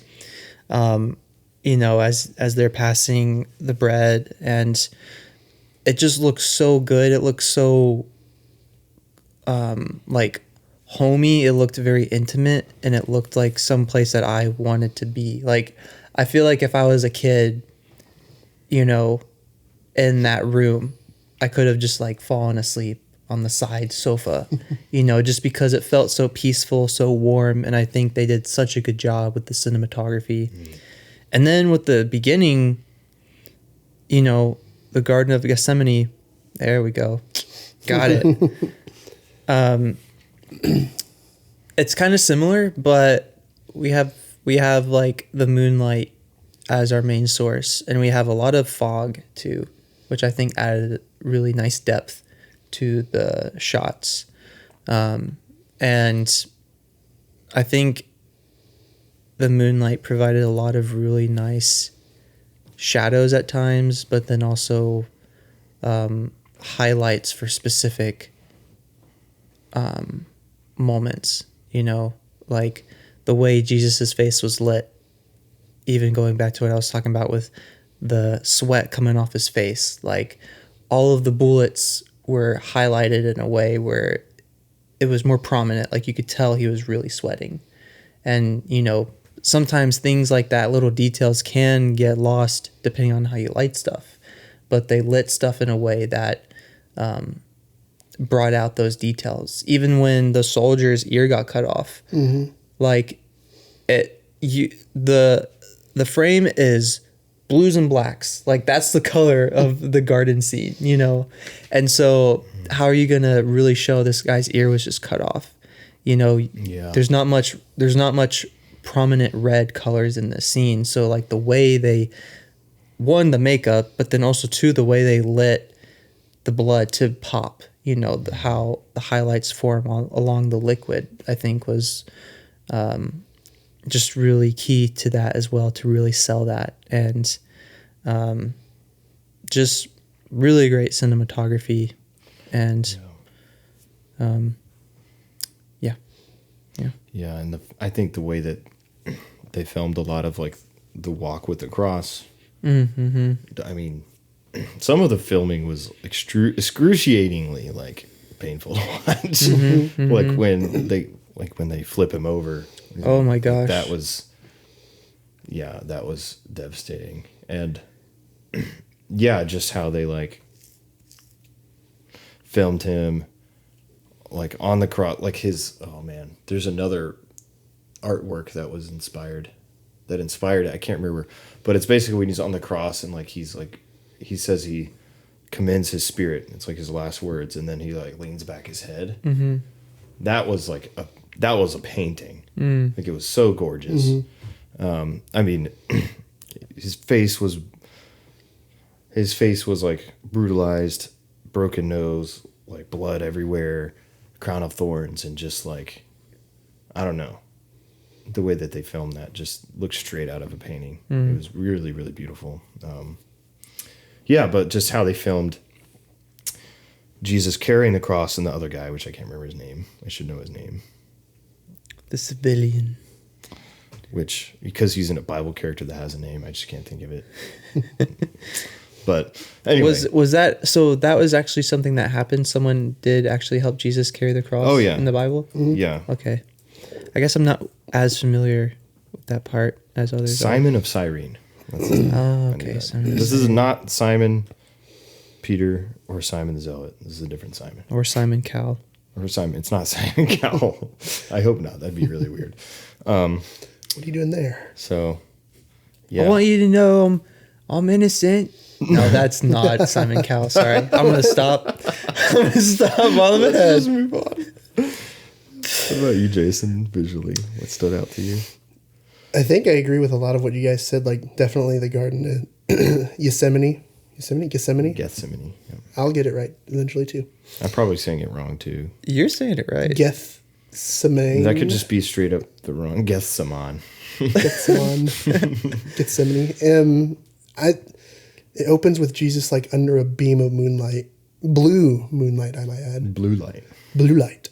Praying. Light. Like, that's just such a awesome, like, just shot. Yeah. Mm-hmm. There's a scene much later in the movie where Pilate's like watching from across, like, I don't know, another side of the town. I know what you're talking about. And he's just watching the procession of Jesus carrying the cross. That's like a really good shot. Yep. Mm-hmm. And I think, it's also kind of some storytelling where he's separated himself from this. Because he's like, once, Oh, yeah. he washes his hands of it, and now he's like standing really far away while his underlings do all the nasty stuff. It's a really good point. So it's just really, really interesting there. Man, the entire scene of nailing him to the cross was a lot of brutally creative shots there. Mel Gibson's hands actually made an appearance. Apparently. He was the one that was nailing the nails into the hand.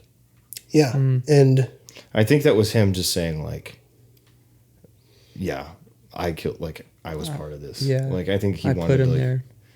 Yeah. Anyway, no, that's a really good point. I was processing that just then. Yeah, man, I don't know, just all of that. It's just really good. I'm trying to think of other like profound. To bring up that scene again, I just think it just sticks with me of Satan kind of gliding from the crowd to behind the torturers when he's on the pillar there. I just think it's it's like a tracking shot, this long tracking shot that's kind of going in a circle, I think. Right? I'm assuming it's almost like the camera's where Jesus is, and it's kind of coming around. Yeah. It's just so good, dude. They do a lot of awesome things with the camera. And to go back to the nails, it's interesting because they even know when to cut away from what is the graphic violence, but it's still getting the message across, because they even show the first nail as it's being driven through. They then cut to the underside of the crossbeam as the nail head is coming out the other end with blood dripping. And like, that's not necessarily anything super graphic. Like, we're not seeing the flesh or anything, but you get the point. And to go even with the sound effects too of what was going on, like that was really impactful. Yeah.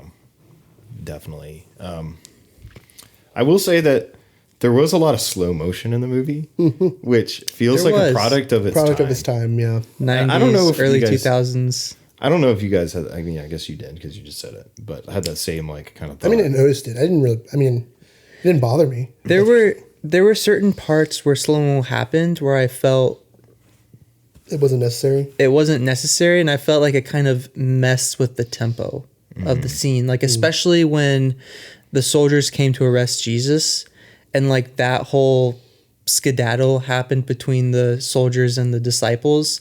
That was all like slow-mo. And even the soldier's ear being cut off, Peter cut it off, right? Yeah. So Peter like swinging the sword, that was all slow-mo too. And I felt it was kind of taking away from the intensity of the moment, at least. And I think it could have been, I would have liked to have seen it in real time. I liked it because in the same sequence, you just see Jesus, just reacting very calmly, almost like he's moving at super speed, even though he's moving in the same speed as everybody else. But It's a good point. you just see everybody else having like this chaotic moment, and Jesus is just like, again, like a rock in a river, just allowing it to move by him. And then after the ear gets cut off, just Jesus going up to the soldier and healing the ear, and then saying, Yeah. what's the verse where he talks about, I will not. I don't know. Go and sin I no don't more. No, I'm just No, kidding. no, That's somewhere he's else. like, I will not build my kingdom on violence or something like this. I'm butchering it. Oh no, Terribly. he's telling Peter, those who live by the sword. Die by the sword. Die by the sword. Yes. So, I don't know. To me, that's really, to me, the slow motion worked really well there. I really liked it because it's you're contrasting Jesus against the chaos, which is hard to do, I think, in real time. That's a good point. Yeah. I'm not like a big fan of slow-mo in general. Like, I think it used to be kind of cool in action movies when you could like see a stunt slowed down. But now, I don't know. Maybe it's just like my current tastes are like, I'd rather see, I don't know. It just feels gimmicky in a way in my brain.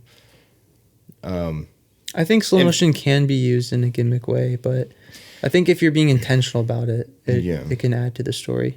Yeah, and I guess with the Passion of Christ, I don't know if it really added to the story. Like, I didn't hate it. Like, the scene with Judas and the money, like, that was slow motion. I'm like, it just seemed kind of, like, cheesy. Yeah, like when he threw the coins. Like, I wanted the film to be in the moment because so much of it is, like, about being in this moment. That's a good point. If you're messing with the time, it just takes you out of it a little. It seems like you're artificially adding drama in a way to me. Maybe that's why I don't generally like slow-mo unless it's like a cool, like, action stunt. I'm like, nice. Like X-Men Days of Future Past, Quicksilver.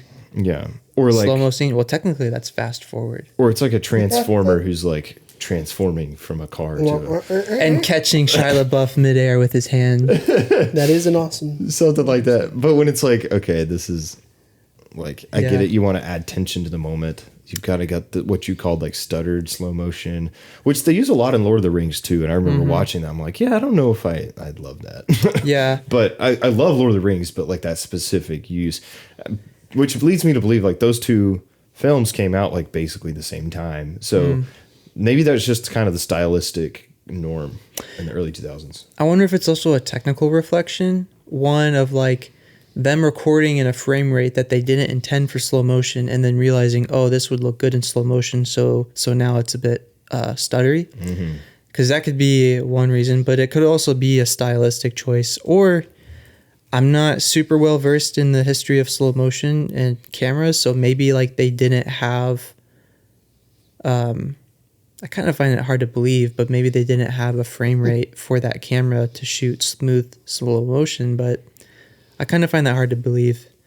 But I think another spot that kind of goes to what you're saying, Wesley, about it taking away from the drama possibly is when Jesus falls down as he's carrying the cross, because there's a lot of moments where he falls down carrying the cross. And I think the thing that took me out of that was the slow motion, because the falling down felt a bit repetitive. But when I think about it, it makes sense because of how exhausted he is and how beat up he is. Of course, he's going to fall down carrying a wooden cross. But I think some of the slow motion, I think, took me out of that for a few seconds. Because like they would have like a low shot. I think they had a low shot one time, and Jesus kind of like threw his arms a bit as he kind of fell, and that slow motion I think kind of took me out and added some unnecessary drama. I don't know, like what you were saying. Yeah. So, but yeah, I mean, artists will use the techniques that are what people like at the time, you know, like, which is fine.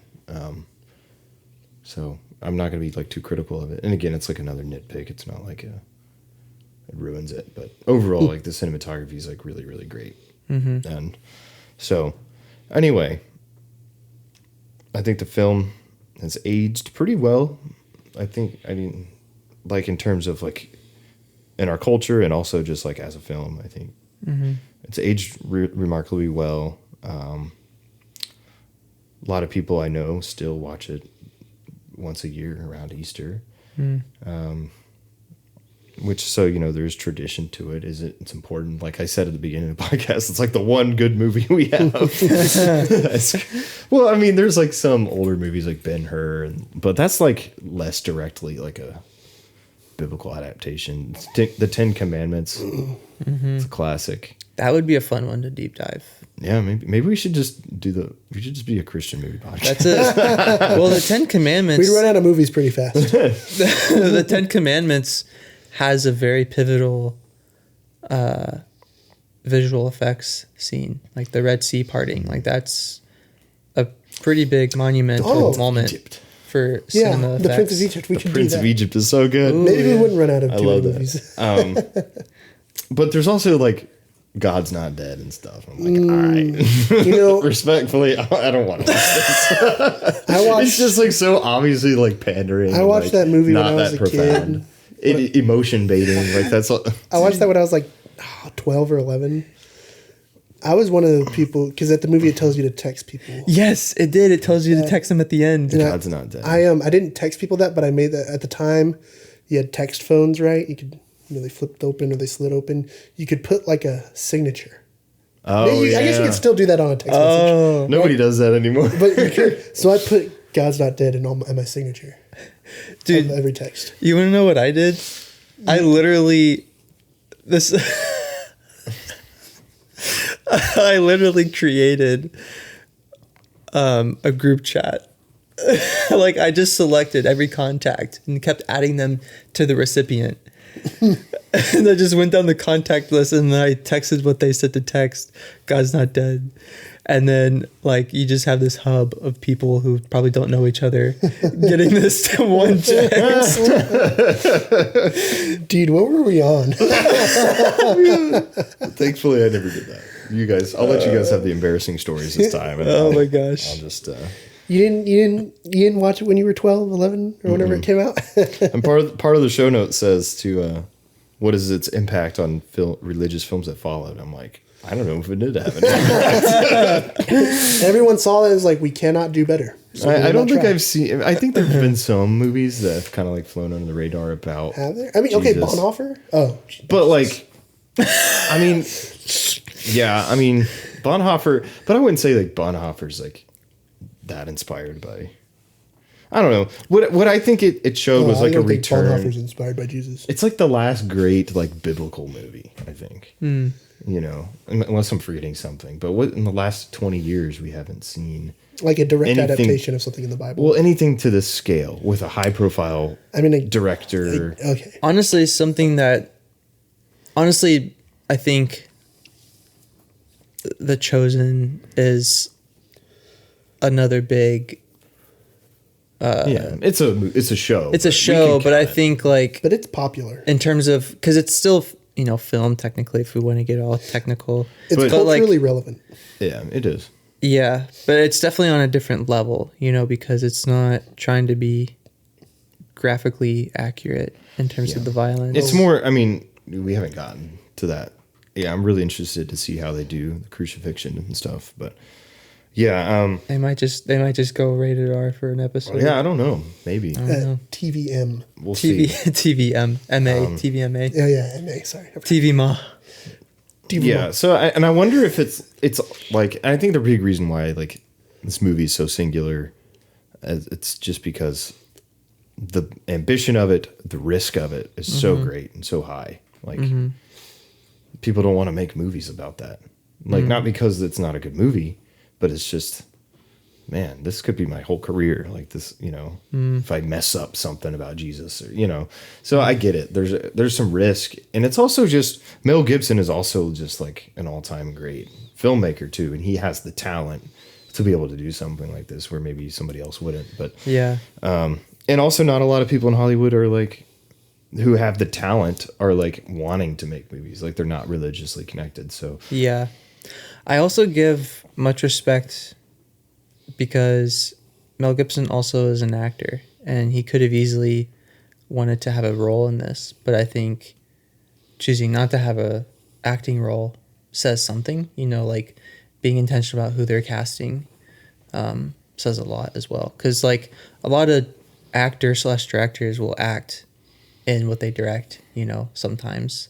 Like Ben Stiller, we did Walter Mitty. He was the main star and he directed too. So like you have those cases where the director will act and they are actors. his hands acted in the movie.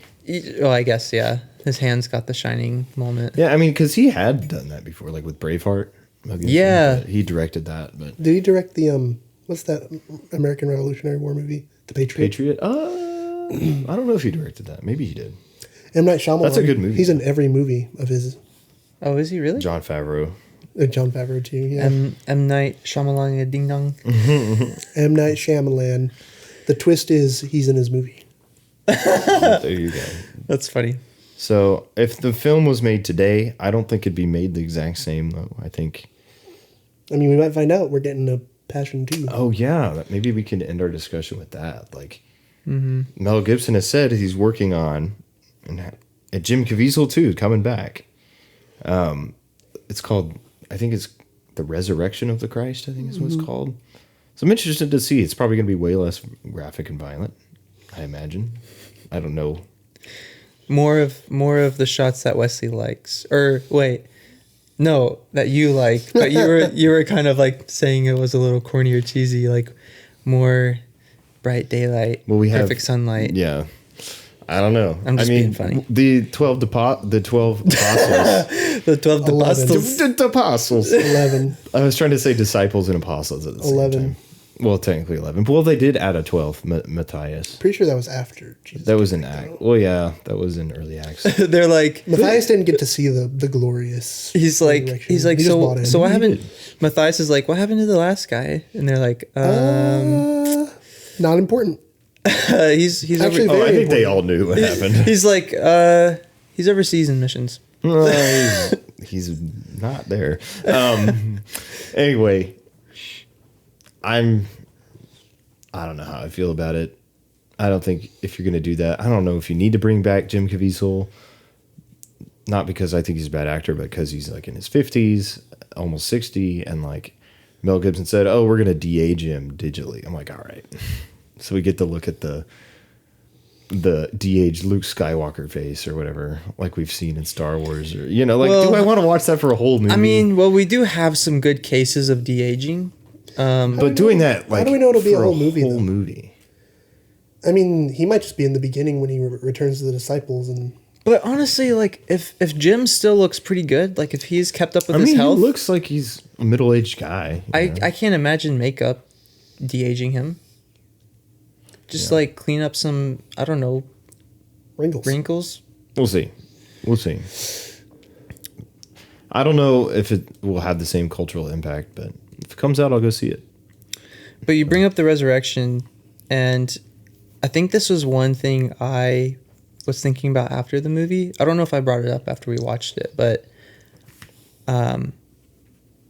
I I felt that the resurrection scene at the very end seemed a bit rushed, because this whole movie, we're not skipping much time. Like, we're really honing down on this period of time, and they're letting the scenes play out.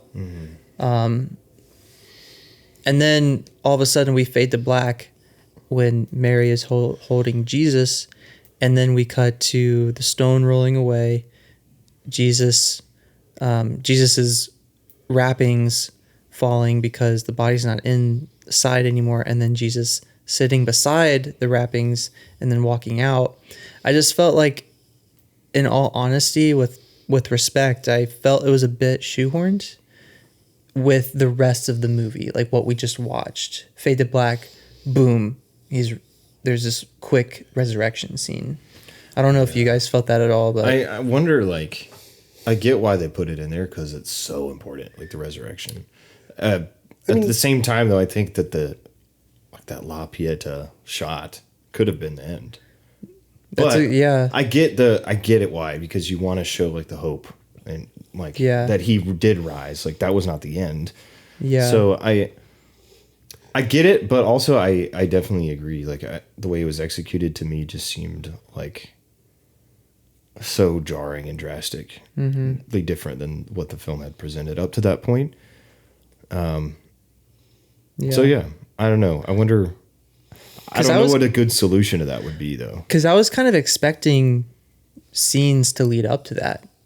Like, maybe if they made this more closer to a 3-hour movie, you could have some scenes lead up to that resurrection, and it be more of a emotional payoff for the film, at least. Or at least like I don't know. They had the shot of the tomb rolling away was pretty cool. Mm-hmm. And like, if they just like showed the empty tomb or something. Mm-hmm. I didn't show. I don't know. That is interesting. Or you could just fade to black and do what Marvel does and say Jesus will return.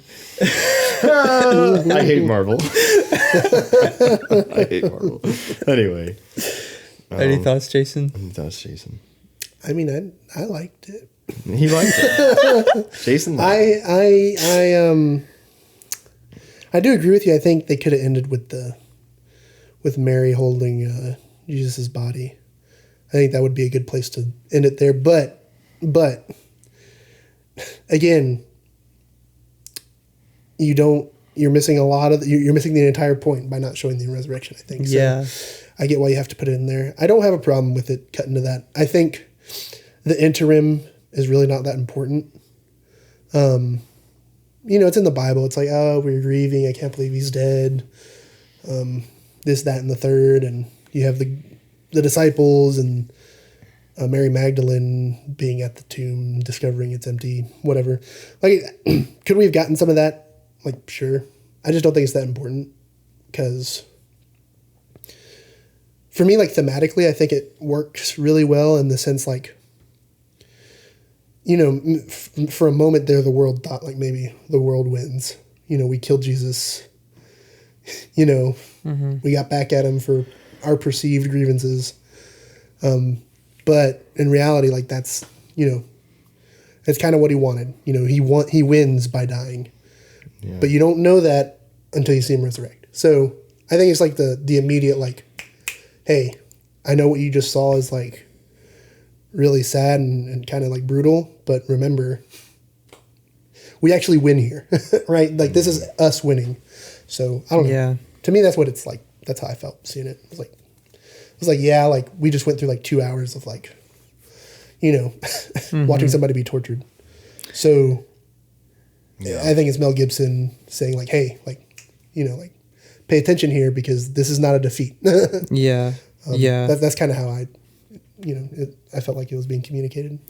Yeah. I kind of think of Batman versus Superman, how the last shot shows Superman's casket and how the rubble on top starts to hover and float. I think that was a tastefully done shot, to kind of say, hey, like, Superman is resurrecting. And they had some in-between stuff between like his death and then leading into that.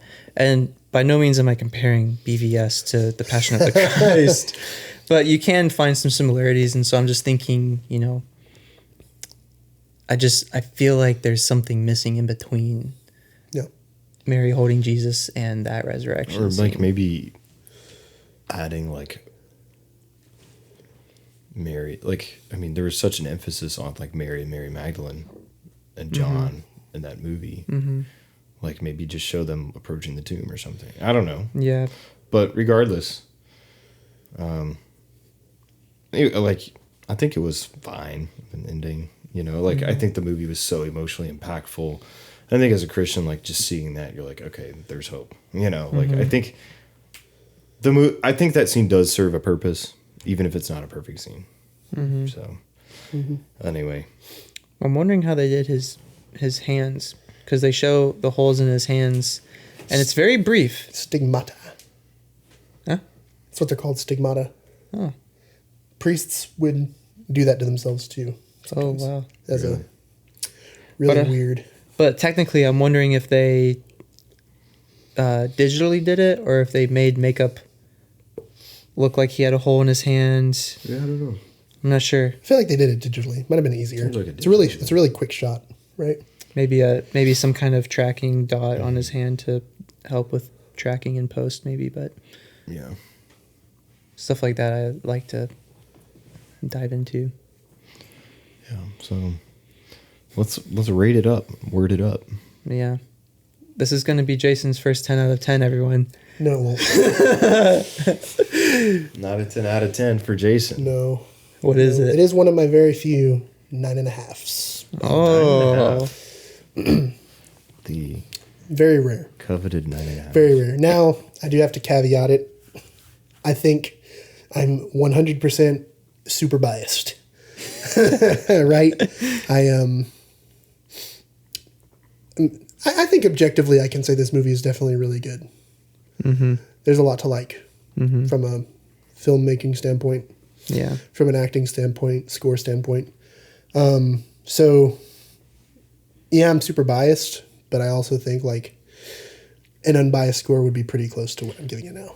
Well, like even, I don't think your bias in this specific situation like diminishes like the actual quality of the movie, because this film was made and it executed its themes really effectively. And like, again, like we mentioned earlier, if you don't subscribe and if you reject the main theme, you're probably not going to like it as much. But you can't really argue against that, how that theme was developed like really well.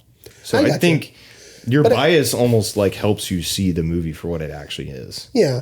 So it's like almost a positive bias in a way, if that makes sense. Sure, but I don't want people to like, you're not great. Like I'm not grading it on a 100% technical level. And I'm, for the most part, I actually don't rate movies completely technically. It's part of it's just how much fun I had. I can't say I had a lot of fun watching this, right? In the traditional sense, I definitely enjoyed it. But yeah, 9.5 out of 10 would watch again. Would watch again. Maybe annually on Easter. I don't know about that, but. Yeah, it's not like a binge. It's not like a watch it 3 times in theaters type. It's like a one time. I don't want to think about this for a long time. But for me, yeah, I'm gonna double up on the 9.5 out of 10. Ooh, no 10 out of 10, huh? Or do you? A couple nitpicks here and there. Yeah. I think it's got a couple flaws, but like again, I think you nitpicked it more than I did, but I refuse to give anything a 10 out of 10. So. Yeah, I don't think it's absolutely perfect, but I do really appreciate the movie and for what it is, and also its artistry. So, nice. What's your word? My word is agonizing out of 10. That's a good word. And honestly, I kind of forgot about creating my word before we started recording, but it came to me like right when we started, and it's like, yeah, I'm gonna go with that because that feels very fitting. Yeah. And I think just because. Mainly like I didn't know what to fully expect with the story alone of the film. Like I wasn't sure if we were going to get more of a timeline. Like I didn't realize we were just jumping right into the thick of it and literally just writing it out. Like, we wrote it out. They didn't skip anything. They didn't jump any time. They kept everything pretty much in real time for the most part. And they're like, nope, this is going to be the whole movie. 2 hours and something minutes of just this. And I was like, wow, like, we have a whole scene dedicated to him carrying the cross, a whole scene dedicated to him, being brought back and forth between leaders with people trying to tell them to, take him. And so to cap off with that, just with the actual graphic material, of how agonizing Jesus's journey was in the film, but then also how agonizing that was for the viewer and for me. And it was pretty much like that for the whole movie. And if it wasn't graphic, it was something emotional, like Peter's betrayal, Judas's betrayal. And if it wasn't that, it was something just even like situational or political. Yeah. Everything had so much weight to it. And it's like, man, this is going on and on, like, it's agonizing to watch. And for the most, it was the most agonizing for Jesus to experience. And I think they captured that really well. Yeah. Agonizing out of 10. And I say agonizing like in a good way, for what it is. Yeah. It's a good word. Good ratings. Well, gentlemen, we can be found on social media. Instagram. The Solid Rock. Yes. Oh, true. Yeah, we're on Instagram. We're on YouTube, Spotify, Apple. Yep. And Email. Thanks, Luke. The email is at onthislatepod@gmail.com. If you want to be the second real person to email us. Thank you for those. I don't know if you're listening now, but thank you for people who've been commenting on our reels and stuff. We really appreciate the interaction and the feedback. Yeah. I've been loving, kind of the growth in the community we've been able to build. Yeah. And this is a special episode for us, and I've really enjoyed this conversation. And thanks for sticking with us. Even if you're not a believer and you're sticking around, glad you're here and hope that, you enjoyed the podcast. Yeah. So I definitely recommend going and see this movie. And follow us wherever you want to follow us in the show notes. So I think that'll do it for the On the Slate Movie Podcast. We are your hosts, Wesley, Jason, and Asher. It's been a great time, everyone. See you in the next one. God bless.